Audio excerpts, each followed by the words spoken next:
సౌభాగ్యలక్ష్మీ రావమ్మ అమ్మ సౌభాగ్యలక్ష్మీ రావమ్మ సౌభాగ్యలక్ష్మీ రావమ్మ అమ్మ సౌభాగ్యలక్ష్మీ రావమ్మ నుదుట కుంకుమ రవిబింబముగా కన్నులు నిండుగా కాటుక వెలుగా నుదుట కుంకుమ రవిబింబముగా కన్నులు నిండుగా కాటుక వెలుగా కాంచనహారము గళమున మెరియగ పీతాంబరముల శోభలు నిండగా కాంచనహారము గళమున మెరియగ పీతాంబరముల శోభలు నిండగా సౌభాగ్యలక్ష్మీ రావమ్మ అమ్మ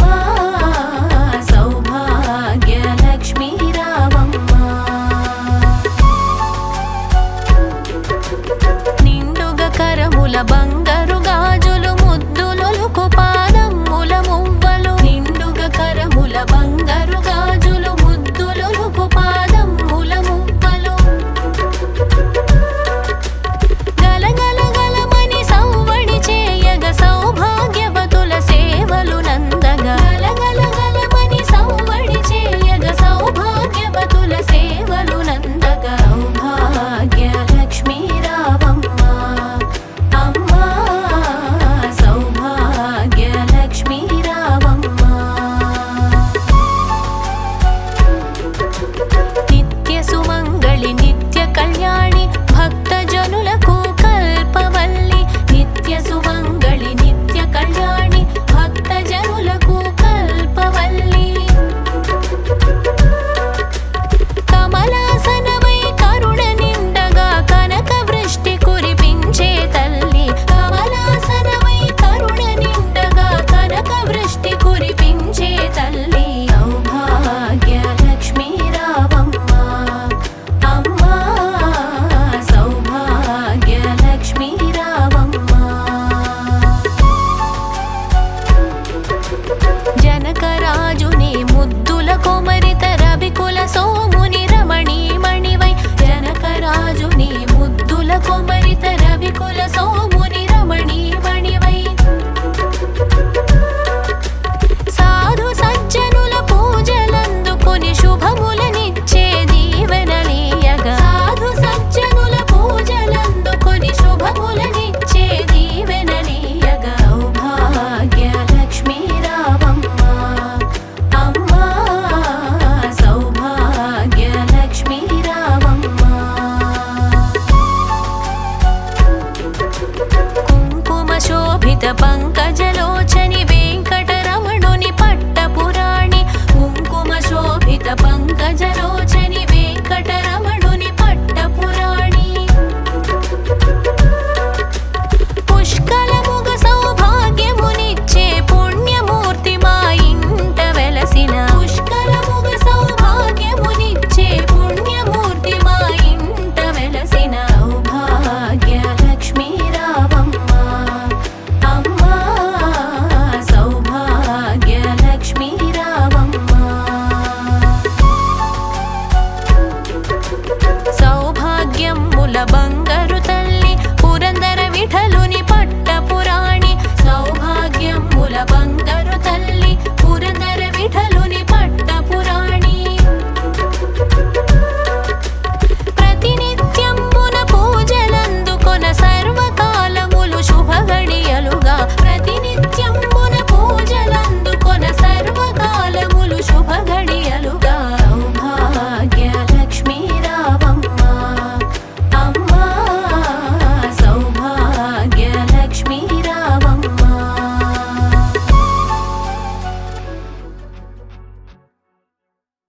ఓం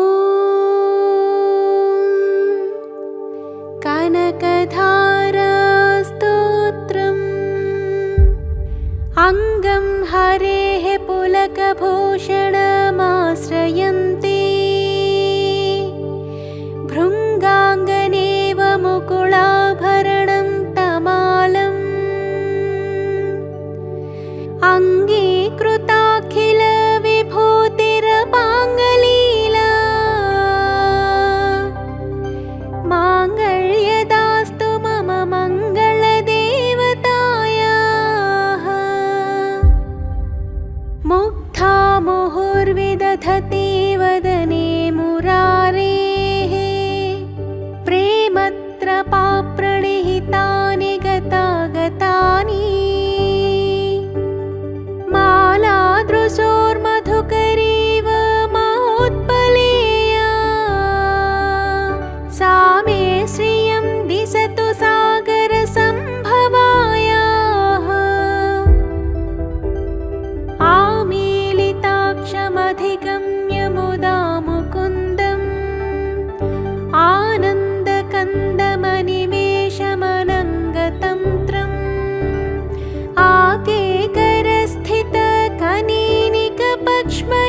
विश्वामरेन्द्रपदविभ्रमदानदक्षम् आनन्दहेतुरधिकं मुरविद्विषोऽपि ईशन्निषेधतो मयि क्षणमीक्षणार्थम्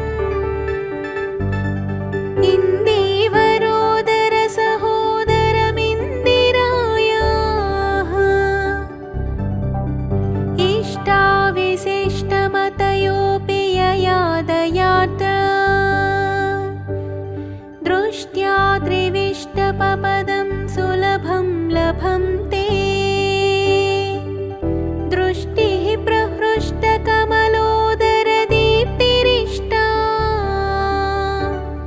पुष्टिं कृषेष्ट मम पुष्करवीष्टरायाः दत्यार्थयानुपवनो द्रविणाम्बुधारा मस्मिन्न किञ्चन विहङ्गसिसौ विषण्णे दुष्कर्मघर्ममपनीय चिराय दूरम् नारायणप्रणयिनी नयनाम्बुवाहः गीतेवतेति गरुडध्वज सुन्दरीति शाकम्भरीति शशिशेखरवल्लभेति सृष्टिस्थितिप्रलयकेलिषु संस्थितायै तस्यै नमस्त्रिभुवनैकगुरोस्तरुण्यै श्रुत्यै नमोऽस्तु शुभकर्मफलप्रसूत्यै रत्यै नमोऽस्तु रमणीयगुणार्णवायै शक्यै नमोऽस्तु शतपत्रनिकेतनायै पुष्ट्यै नमोऽस्तु पुरुषोत्तमवल्लभायै नमोऽस्तु नाळीकनिभाननायै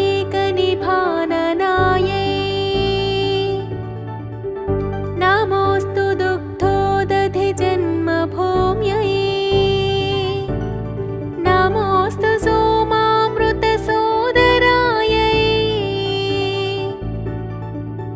नमोऽस्तु नारायणवल्लभायै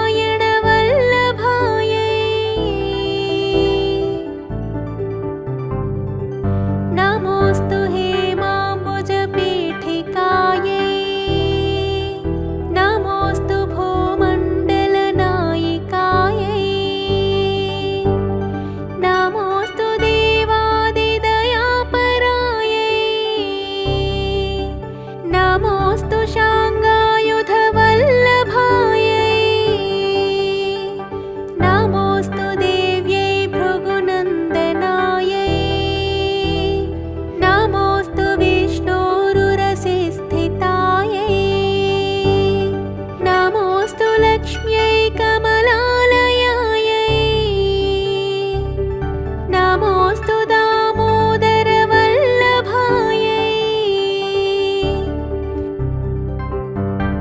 नमोऽस्तु कान्त्यै कमलेक्षणायै नमोऽस्तु भूत्यै भुवनप्रसूत्यै नमोऽस्तु देवादिभिरर्चितायै नमोऽस्तु नन्दात्मजवल्लभायै सम्पत्कराणि सकलेन्द्रियनन्दनानि साम्राज्यदानविभवानि सरोरुहाक्षी त्वद्वन्दनानि दुरितो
स्वर्वाहिनी विमलचारुजलत्प्लुताङ्गी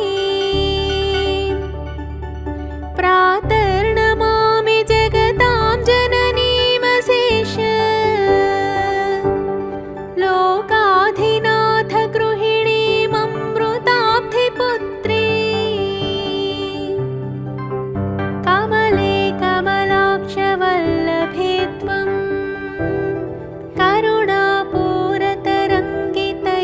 करुणापूरतरङ्गितैरपाङ्गैः अवलोकय माम किञ्चनाना प्रथमं पात्रमकृत्रिमं दयायाः देवी प्रसीद जगदीश्वरी लोकमातः कल्याणदात्री कमले क्षणजीवनाथे दारिद्र्यभीतिहृदयं शरणागतं माम् आलोकय प्रतिदिनं सदयैरपाङ्गैः स्तुवन्ति ये स्तुतिभिरमोभिरन्वहं त्रयीमयीं त्रिभुवनमातरं रमा गुणाधिका गुरुतरभाग्यभागिनो भवन्ति ते भुवि बुधभाविताशयाः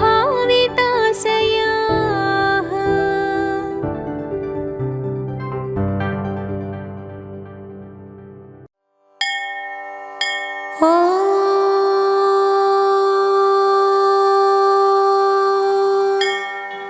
श्रीलक्ष्मी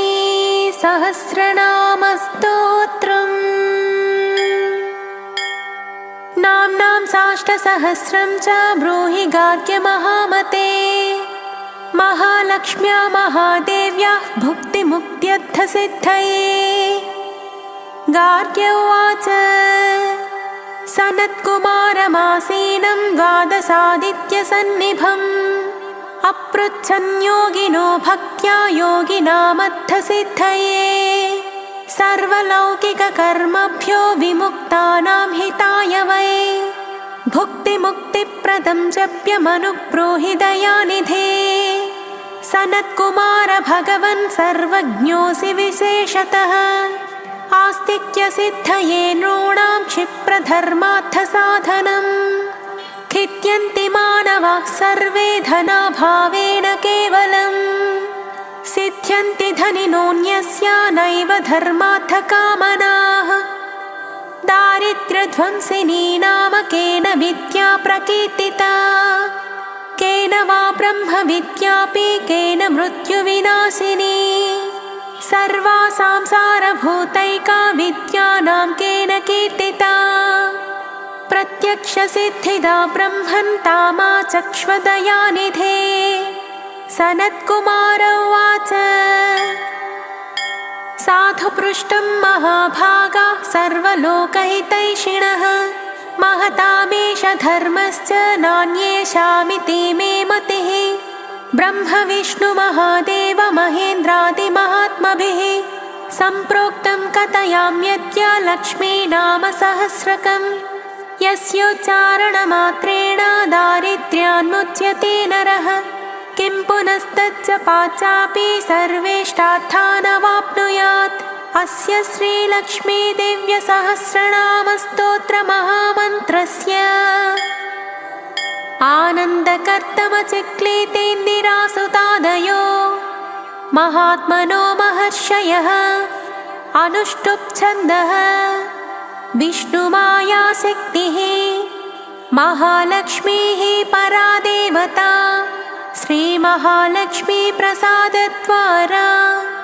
सर्वेष्टार्थसिद्ध्यर्थे जपे विनियोगः ध्यानम् पद्मनाभप्रियां देवीं पद्माक्षीं पद्मवासिनीं पद्मवक्त्रां पद्महस्तां वन्दे पद्मामहर्निशम् पूर्णेन्दुवदनां दिव्यरत्नाभरणभूषितां वरदाभयहस्ताढ्यां ध्यायेच्चन्द्रसहोदरीम् इच्छारूपां भगवतः सच्चिदानन्दरूपिणीं सर्वज्ञां सर्वजननीं विष्णुवक्षस्थलालयां दयाळुमनिशं ध्यायेत् सुखसिद्धिस्वरूपिणीम् स्तोत्रम् ॐ नित्यागतानन्तनित्यानन्दिनी जनरञ्जनी नित्यप्रकाशिनी चैव स्वप्रकाशस्वरूपिणी महालक्ष्मीर्महाकाली महाकन्या सरस्वती भोगवैभवसंधात्री भक्तानुग्रहकारिणी ईशावास्या महामाया महादेवी महेश्वरी हृल्लेखा परमाशक्तिर्मातृका बीजरूपिणी नित्यानन्दा नित्यबोधानादिनी जनमोदिनी सत्यप्रत्ययनी चैव स्वप्रकाशात्मरूपिणी त्रिपुरा भैरवी विद्या हंसा वागीश्वरी शिवा वाग्देवी च महारात्रिः कालरात्रिस्त्रिलोचना भद्रकाली कराळी च महाकाली तिलोत्तमा काली कराळवक्त्रान्ता कामाक्षी कामदा शुभा चण्डिका चण्डरूपेशा चामुण्डा चक्रधारिणी त्रैलोक्यजयिनी देवी त्रैलोक्यविजयोत्तमा सिद्धलक्ष्मीः क्रियालक्ष्मीर्मोक्षलक्ष्मीः प्रसादिनी उमा भगवती दुर्गा चान्द्री दाक्षायणी शिवा प्रत्यङ्गिराधरा वेला लोकमाता हरिप्रिया पार्वती परमादेवी ब्रह्मविद्याप्रदायिनी अरूपा बहुरूपा च विरूपा विश्वरूपिणी पञ्चभूतात्मिका वाणी पञ्चभूतात्मिका परा काली मा पञ्चिका वाग्मी हविप्रत्यधिदेवता देवमाता सुरेशाना देवगर्भाम्बिका धृतिः संख्या जातिः क्रियाशक्तिः प्रकृतिर्मोहिनी मही यज्ञविद्या महाविद्या गुह्यविद्या विभावरी ज्योतिष्मती महामाता सर्वमन्त्रफलप्रदा दारिद्र्यध्वंसिनी देवी हृदयग्रन्थिभेदिनी सहस्रादित्यसङ्कासा चन्द्रिका चन्द्ररूपिणी गायत्री सोमसम्भूतिः सावित्री प्रणवात्मिका शाङ्करी वैष्णवी ब्राह्मी सर्वदेवनमस्कृता सेव्यदुर्गा कुबेराक्षी करवीरनिवासिनी जया च विजया चैव जयन्ती चापराजिता कुब्जिका कालिका शास्त्री वीणा पुस्तकधारिणी सर्वज्ञशक्ति श्रीशक्तिर्ब्रह्म विष्णु शिवात्मिका इडा पिङ्गलिका मध्य मृणाली तन्तुरूपिणी यज्ञेशानी प्रथा दीक्षा दक्षिणा सर्वमोहिनी अष्टाङ्गयोगिनी देवी निर्बीजध्यानगोचरा सर्वतीर्थस्थिता शुद्धा सर्वपर्वतवासिनी वेदशास्त्रप्रभा देवी षडङ्गादिपदक्रमा शिवा धात्री शुभानन्दा यज्ञकर्मस्वरूपिणी प्रतिनेमेणका देवी ब्राह्मणी ब्रह्मचारिणी एकाक्षरपरा तारा भवबन्धविनाशिनी विश्वम्भराधराधारा निराधाराधिकस्वरा राकाकुहूरमावास्या पूर्णिमानुमतिद्युतिः सिनीवाली शिवावस्या वैश्यदेवी पिसङ्गिला पिप्पला च विशालाक्षी रक्षोऽग्निवृष्टिकारिणी दुष्टवित्राविणी देवी सर्वोपद्रवनाशिनी शारदा सरसन्धाना सर्वशस्त्रस्वरूपिणी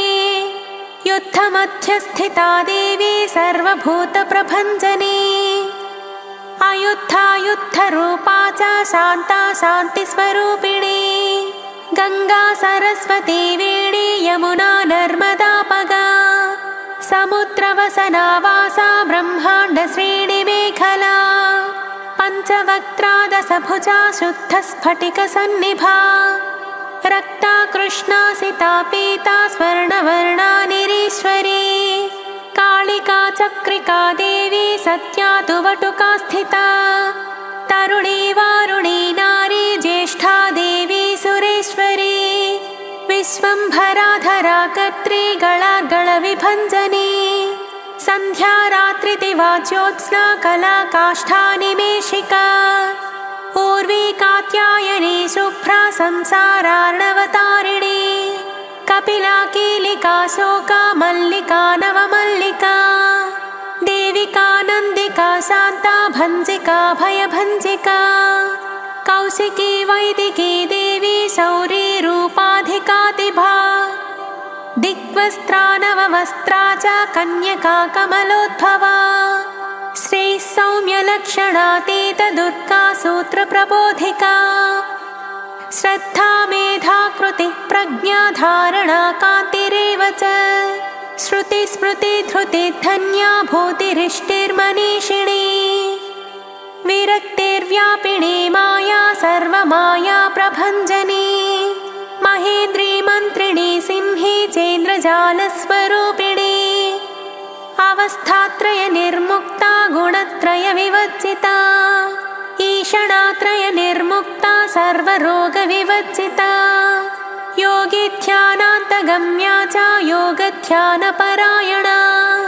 त्रयी शिखा विशेषज्ञा वेदान्तज्ञानरूपिणी भारती कमला भाषा पद्मा पद्मावती कृतिः गौतमी गोमती गौरी ईशानाहं सवाहनी नारायणी प्रभाधारा जाह्नवी शङ्करात्मजा चित्रघण्टा सुनन्दा श्रीमानवी मनुसम्भवा स्तम्भिनी क्षोभिनी मारी भ्रामिणी शत्रुमारिणी मोहिनी द्वेषिणी वीरा घोरा रुद्ररूपिणी रुद्रैकादशिनी पुण्या कल्याणी लाभकारिणी देवदुर्गा महादुर्गा स्वप्नदुर्गाष्टभैरवी सूर्यचन्द्राग्निरूपा च ग्रहनक्षत्ररूपिणी बिन्दुनादकलातीता बिन्दुनादकलात्मिका दशवायुजयाकारा कला षोडशसंयुता काश्यपी कमला देवी नादचक्रनिवासिनी मृडाधारा स्थिरा गुह्या देविका चक्ररूपिणी अविद्या शार्वरी भुञ्जा जम्भासुरनिबर्हिणी श्रीकाया श्रीकला शुभ्रा कर्म निर्मूलकारिणी आदिलक्ष्मीर्गुणाधारा पञ्चब्रह्मात्मिका परा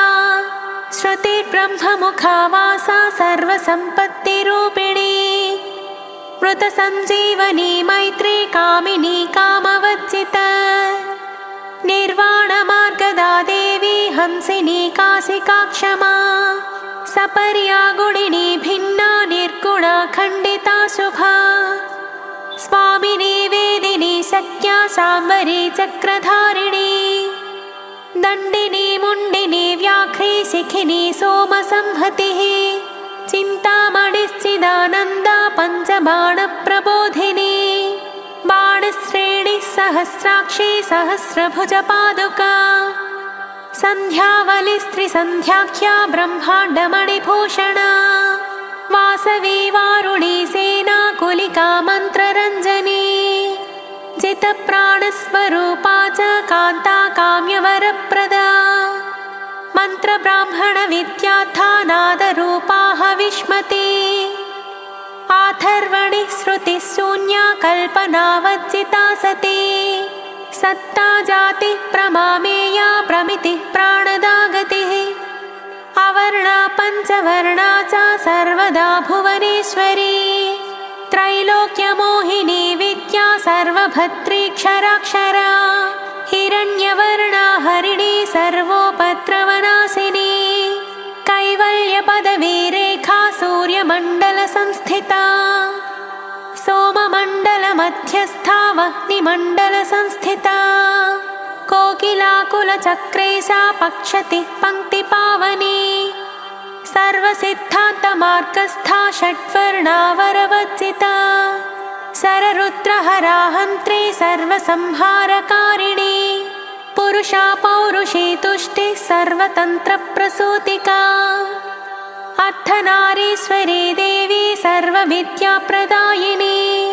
भार्गवी याजुषी विद्या सर्वोपनिषदा स्थिता व्योमकेशाखिलप्राणा पञ्चकोशविलक्षणा पञ्चकोशात्मिका प्रत्यक् पञ्चब्रह्मात्मिका शिवा जगज्जराजनित्री च पञ्चकर्मप्रसूतिका वाग्देव्याभरणाकारा सर्वकाम्यस्थिता स्थितिः अष्टादशचतुष्षष्टिपीठिका विद्ययायुता कालिकाकर्षणश्यामा यक्षिणी किन्नरेश्वरी केतकी मल्लिका शोका वाराही धरणी ध्रुवा नारसिंही महोग्रास्या भक्तानामार्तिनाशिनी अन्तर्बला स्थिरा लक्ष्मी जरामरणनाशिनी श्रीरञ्जिता महाकाया सोमसूर्याग्निलोचना अदितिर्देव माता च अष्टपुत्राष्टयोगिनी अष्टप्रकृतिरष्टाष्टा विभ्राजद्विकृताकृतिः दुर्भिक्षध्वंसिनी देवी सीता सत्या च रुक्मिणी ख्यातिजा भार्गवी देवी देवयोनिस्तपस्विनी शाकम्भरी महाशोणा गरुडोपरि संस्थिता सिंहगा व्याघ्रगा देवी वायुगा च महाद्रिगा अकारादिक्षकारान्ता सर्वविद्याधिदेवता मन्त्रव्याख्याननिपुणा ज्योतिः शास्त्रैकलोचना इडा पिङ्गलिका मध्या सुषुम्ना ग्रन्थिभेदिनी कालचक्राश्रयोपेता कालचक्रस्वरूपिणी वैशारदी मतिश्रेष्ठा वरिष्ठा सर्वदीपिका वैनायकी वरारोहा श्रोणिवेला बहिर्वलिः जम्भिनी जृम्भिनी जृम्भकारिणी गणकारिका शरणी चक्रिकानन्ता सर्वव्याधिचिकित्सकी देवकी देवसंकासा वारिधिः करुणाकरा सर्वरी सर्वसम्पन्ना सर्वपापप्रभञ्जिनी एकमात्रा द्विमात्रा च त्रिमात्रा च तथा परा अर्थमात्रा परा सूक्ष्मा सूक्ष्मार्थार्थपरा परा एकवीरा विशेषाख्या षष्ठी देवी मनस्विनी नैष्कर्मा निष्कला लोका ज्ञानकर्माधिका गुणा सबन्ध्वानन्दसन्दोहा व्योमाकारनिरूपिता गद्यपद्यात्मिका वाणी सर्वालङ्कारसंयुता साधुबन्धपदन्यासा सर्वौको घटिकावलिः षट्कर्मा कर्कशाकारा सर्वकर्मविवर्जिता आदित्यवर्णा चापर्णा कामिनी वररूपिणी ब्रह्माणी ब्रह्मसन्ताना वेदवागीश्वरी शिवा पुराणन्यायमीमांसा धर्मशास्त्रागमश्रुता सत्यो वेदवती सर्वा हंसी विद्याधिदेवता विश्वेश्वरी जगद्धात्री विश्वनिर्माणकारिणी वैदिकी वेदरूपा च कालिका कालरूपिणी नारायणी महादेवी सर्वतत्त्वप्रवर्तिनी हिरण्यवर्णरूपा च हिरण्यपदसम्भवा कैवल्यपदवी पुण्या कैवल्यज्ञानलक्षिता ब्रह्मसम्पत्तिरूपा च ब्रह्मसम्पत्तिकारिणी वारुणी वारुणाराध्या सर्वकर्मप्रवर्तिनी एकाक्षरपरायुक्ता सर्वदारिद्र्यभञ्जिनी पाशाङ्कुशान्विता देव्या वीणा व्याख्याक्षसूत्रभृत् एकमूर्तिस्त्रयी मूर्तिर्मधुकैटभभञ्जिनी साङ्ख्या साङ्ख्यवती ज्वाला ज्वलन्ती कामरूपिणी जाग्रन्ती सर्वसम्पत्तिः सुषुप्ता स्वेष्टदायिनी कपालिनी महादंष्ट्रा भ्रुकुटी कुटिलानना सर्वावासा सुवासा च बृहत्यष्टिश्च सक्परी छन्दो गणप्रतिष्ठा च कल्माषी करुणात्मिका चक्षुष्मती महाघोषा खड्गचर्माधरासनिः शिल्पवैचित्र्यविद्योता सर्वतो भद्रवासिनी अचिन्त्यलक्षणाकारा सूत्रभाष्यनिबन्धना सर्ववेदार्थसम्पत्तिः सर्वशास्त्रार्थमातृका अकारादिक्षकारान्त सर्ववर्णकृतस्थला सर्वलक्ष्मीः सदानन्दा सारविद्या सदाशिवा सर्वज्ञा सर्वशक्तिश्च खेचरी रूपगोचरिता अणिमादिगुणोपेता पराकाष्ठा परागतिः हंसयुक्तविमानस्था हंसारूढा शशिप्रभा भवानी वासनाशक्तिराकृतिस्थाखिलाखिला तन्त्रहेतुर्विचित्राङ्गी व्योमगङ्गाविनोदिनी वर्षा च वार्षिका चैव ऋग्यजुस्सामरूपिणी महानदी नदी पुण्या गण्यपुण्यगुणक्रिया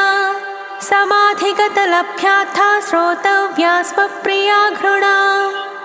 नामाक्षरपरा देवी उपसर्गनखाञ्चिता निपातोरुत्वयी जङ्घा मातृका मन्त्ररूपिणी आसीना च शयाना च तिष्ठन्ती धावनाधिका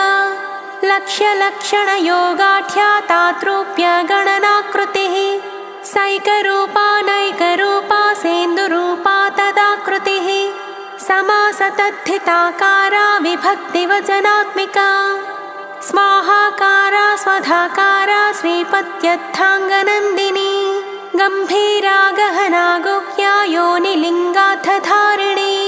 शेषवासुकि संसेव्या चपला वरवर्णिनी कारुण्याकार सम्पत्तिः कीलकृन्मन्त्रकीलका शक्तिबीजात्मिका सर्वमन्त्रेष्टाक्षयकामना आग्नेयी पार्थिवाप्या वायव्या व्योमकेतना सत्यज्ञानात्मिकानन्दा ब्राह्मी ब्रह्म सनातनी अविद्यावासना माया प्रकृतिः सर्वमोहिनी शक्तिर्धारणशक्तिश्च चिदचिच्छक्तियोगिनी वक्त्रारुणा महामाया मरीचिर्मदमर्दिनी विराट् स्वाहा स्वधा शुद्धा निरुपास्तिः सुभक्तिका निरूपिता द्वयी विद्या नित्या नित्यस्वरूपिणी वैराजमार्गसञ्चारा सर्वसप्तथदर्शिनी जालन्धरी मृडानी च भवानी भवभञ्जनी त्रैकालिकज्ञानतन्तुस्त्रिकालज्ञानदायिनी नादातीता स्मृतिः प्रज्ञा धात्री रूपा त्रिपुष्करा पराजिता विधानज्ञा विशेषितगुणात्मिका हिरण्यकेशिनी हेम ब्रह्मसूत्रविचक्षणा असङ्ख्येय परार्थान्ता स्वरव्यञ्जनवैखरी मधुजिह्वा मधुमती मधुमासोदया मधुः माधवी च महाभागा मेघगम्भीरनिस्वना ब्रह्मविष्णु महेशादिज्ञातव्यार्थविशेषग नाभौ वह्निशिखाकारा ललाटे चन्द्रसन्निभा भ्रूमध्ये भास्कराकारा सर्वताराकृतिः हृदि कृत्तिकादिभरण्यं च नक्षत्रेष्टच्चितोदया ग्रहविद्यात्मिका ज्योतिर्ज्योतिर्विन्मतिजीविका ब्रह्माण्डगर्भिणी बाला सप्तावर्णदेवता वैराजोत्तमसाम्राज्या कुमारकुशलोदया बगला भ्रमराम्बा च शिवदूती शिवात्मिका मेरुविन्ध्यादिसंस्थाना काश्मीरपुरवासिनी योगनिद्रा महानिद्रा विनिद्रा राक्षसाश्रिता सुवर्णदा महागङ्गा पञ्चाख्या पञ्चसंहतिः सुप्रजाता सुवीरा च सुपोषा सुपतिः शिवा सुगृहा रक्तबीजान्ता हतकन्दर्पजीविका समुद्रव्योममध्यस्था समबिन्दुसमाश्रया सौभाग्यरसजीवातु सारविवेकदृक् त्रिवल्यादिसुपुष्टाङ्गा भारती भरताश्रिता नादब्रह्ममयी विद्या ज्ञानब्रह्ममयी परा ब्रह्मनाडी निरुक्तिश्च ब्रह्मकैवल्यसाधनम् कालिकेयमहोदारवीर्यविक्रमरूपिणी बडबाग्निशिखावक्त्रा महाकबलतर्पणा महाभूता महादर्पा महासारा महाक्रतुः पञ्चभूतमहाग्रासा पञ्चभूताधिदेवता सर्वप्रमाणा सम्पत्तिः सर्वरोगप्रतिक्रिया ब्रह्माण्डान्तर्बहिर्व्याप्ता विष्णुवक्षो विभूषिणी शाङ्करे विधिवक्त्रस्था प्रवरावरहेतुकी हेममाला शिखामाला त्रिशिखा पञ्चलोचना सर्वागमसदाचारमर्यादा यातु भञ्जनी पुण्यश्लोकप्रबन्धाढ्या सर्वान्तर्यामिरूपिणी सामगानसमाराध्या श्रोत्रकर्णरसायनम् जीवलोकैकजीवातुर्भद्रोदारविलोकना तटित्कोटिलसत्कान्तिस्तरुणी हरिसुन्दरी मीननेत्रा च सेन्द्राक्षी विशालाक्षी सुमङ्गला सर्वमङ्गलसम्पन्ना साक्षान्मङ्गलदेवता देहहृद्दीपिका दीप्ते जिह्मपापप्रणाशिनी अर्थचन्द्रोल्लसद्धंष्ट्रा यज्ञवाटी विलासिनी महादुर्गा महोत्साहा महादेवबलोदया डाकिनीट्या शाकिनीट्या साकिनीट्या समस्तजुट् निरङ्कुशा नाकिवन्द्या षडाधाराधिदेवता भुवनज्ञानिनि श्रेणी भुवनाकारवल्लरी शाश्वती शाश्वताकारा लोकानुग्रहकारिणी सारसी मानसी हंसी हंसलोकप्रदायिनी चिन्मुद्रालङ्कृतकरा कोटिसूर्यसमप्रभा सुखप्राणिशिरोरेखा सददृष्टप्रदायिनी सर्वसाङ्कर्यदोषग्निग्रहोपद्रवनाशिनी क्षुद्रजन्तुभयग्नि च विषरोगादिभञ्जनी सदा शान्ता सदा शुद्धा गृहच्चित्रनिवारिणी कलिदोषप्रशमनी कोलाहलपुरस्थिता गौरी लाक्षणिकी मुख्या जगन्याकृतिवर्जिता माया विद्या मूलभूता वासवी विष्णुचेतना वादिनी वसुरूपा च वसुरत्नपरिच्छदा छान्दसी चन्द्रहृदया मन्त्रस्वच्छन्दभैरवी वनमाला वैजयन्ती पञ्चदिव्यायुधात्मिका पीताम्बरमयी चञ्चत्कौस्तुभा हरिकामिनी नित्या तथ्या रमा रामा रमणी मृत्युभञ्जनी ज्येष्ठा काष्ठा धनिष्ठान्ता शराङ्गी निर्गुणप्रिया मैत्रेया मित्रविन्दा च शेषशेषकलाशया वाराणसी वासरताचार्या वत्तजनस्तुता जगदुत्पत्तिसंस्थान संहारत्रयकारणम् त्वमम्ब विष्णु सर्वस्वं नमस्तेऽस्तु महेश्वरी नमस्ते सर्वलोकानां जनन्यै पुण्यमूर्तये सिद्धलक्ष्मीर्महाकाळि महालक्ष्मी नमोऽस्तु ते सत्योजातादिपञ्चाग्निरूपा पञ्चकपञ्चकम् यन्त्रलक्ष्मीर्भवत्यादिरात्याद्येते नमो नमः सृष्ट्यादिकारणाकारवितते दोषवर्जिते जगल्लक्ष्मी जगन्मातर्विष्णुपत्नी नमोऽस्तु ते नवकोटिमहाशक्तिसमुपास्य पदाम्बुजे कनत्सौवर्णरत्नाढ्ये सर्वाभरणभूषिते अनन्तनित्यमहिषी प्रपञ्चेश्वरनायकी अत्युच्छ्रितपदान्तस्थे परमव्योमनायकी नाकपृष्ठगताराध्ये विष्णुलोकविलासिनी वैकुण्ठराजमहिषी श्रीरङ्गनगराश्रिते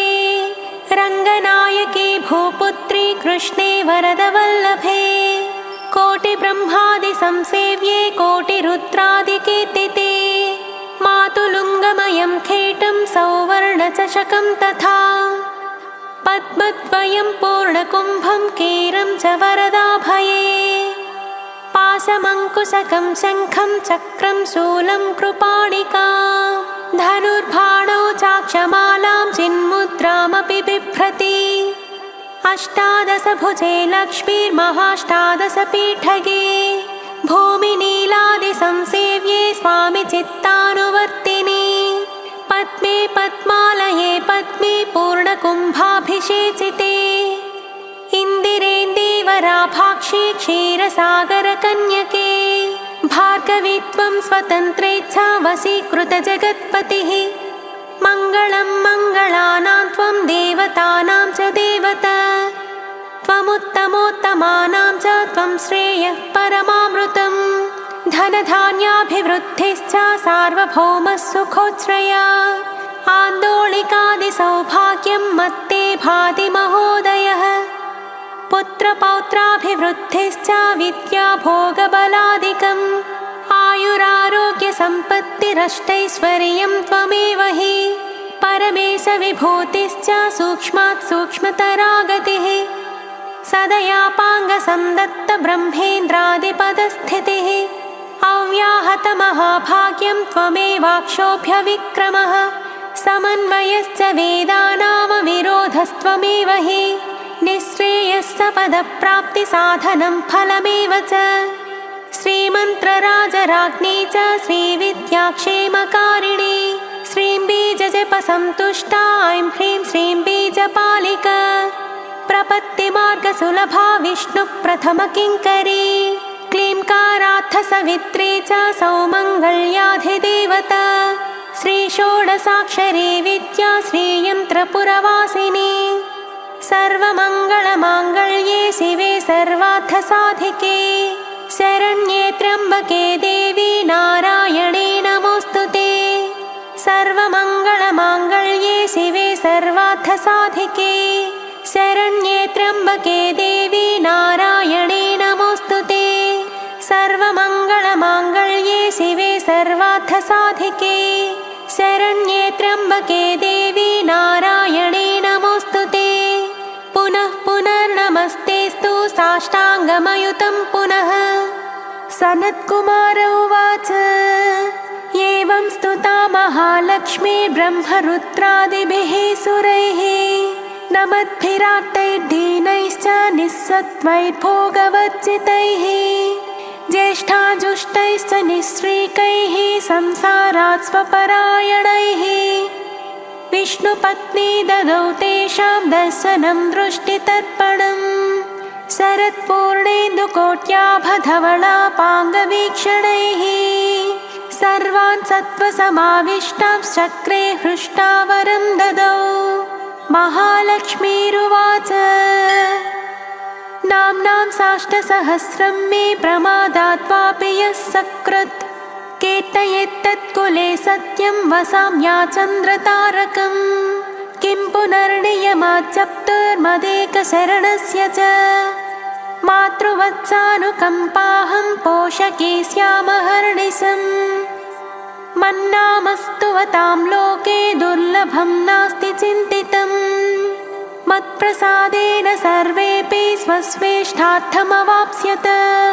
लुप्तवैष्णवधर्मस्य मध्वतेष्वकीर्णिनः भक्तिप्रपत्तिहीनस्य वन्द्यो नाम्नां जपोऽपि मे तस्मादवश्यं तैतोषैर्विहीनः पापवर्जितः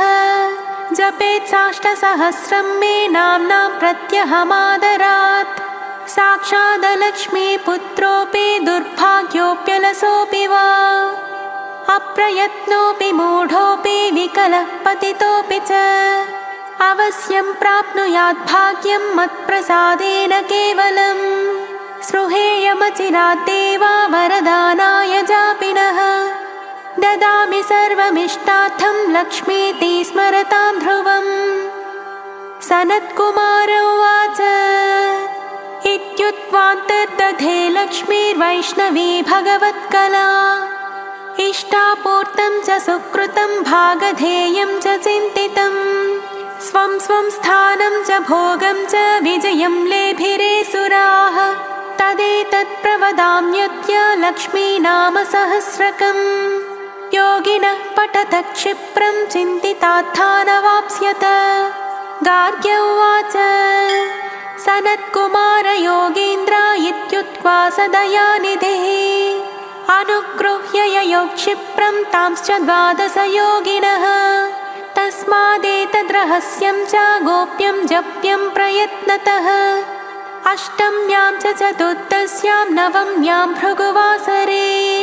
पौर्णमास्याममायां च पर्वकाले विशेषतः जपेद्वा नित्यकार्येषु सर्वान् कामान् अवाप्नुयात्। इति श्रीस्कन्दपुराणे सनत्कुमारसंहितायां श्रीलक्ष्मीसहस्रनामस्तोत्रम्।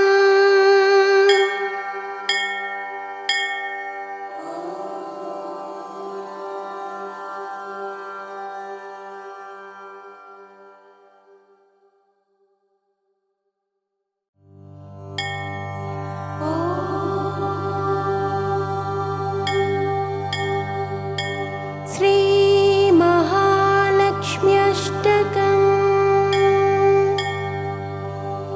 इन्द्र उवाच नमस्तेस्तु महामाये श्रीपीठे सुरपूजिते शङ्खचक्रगदाहस्ते महालक्ष्मी नमोऽस्तुते। नमस्ते गरुडारूढे कोलासुरभयङ्करे सर्वपापहरे देवी महालक्ष्मी नमोऽस्तुते। सर्वज्ञे सर्ववरदे सर्वदुष्टभयङ्करे सर्वदुःखहरे देवी महालक्ष्मी नमोऽस्तुते। सिद्धिबुद्धिप्रदे देवी भुक्तिमुक्तिप्रदायिनी मन्त्रमूर्ते सदा देवी महालक्ष्मी नमोऽस्तुते। आद्यन्तरहिते देवी आद्यशक्ते महेश्वरी योगजे योगसम्भूते महालक्ष्मी नमोऽस्तुते। स्थूलसूक्ष्ममहारौद्रे महाशक्ते महोदरे महापापहरे देवी महालक्ष्मी नमोऽस्तुते। पद्मासनस्थिते देवी परब्रह्मस्वरूपिणी परमेशी जगन्मातर्महालक्ष्मी नमोऽस्तुते। श्वेताम्बरधरे देवी नानालङ्कारभूषिते जगत्स्थिते जगन्मातर्महालक्ष्मी नमोऽस्तुते। महालक्ष्म्यष्टकं स्तोत्रं यः पठेत् भक्तिमान् नरः सर्वसिद्धिमवाप्नोति राज्यं प्राप्नोति सर्वदा। एककालं पठेन्नित्यं महापापविनाशनम् द्विकालं यः पठेन्नित्यं धनधान्यसमन्वितः त्रिकालं यः पठेन्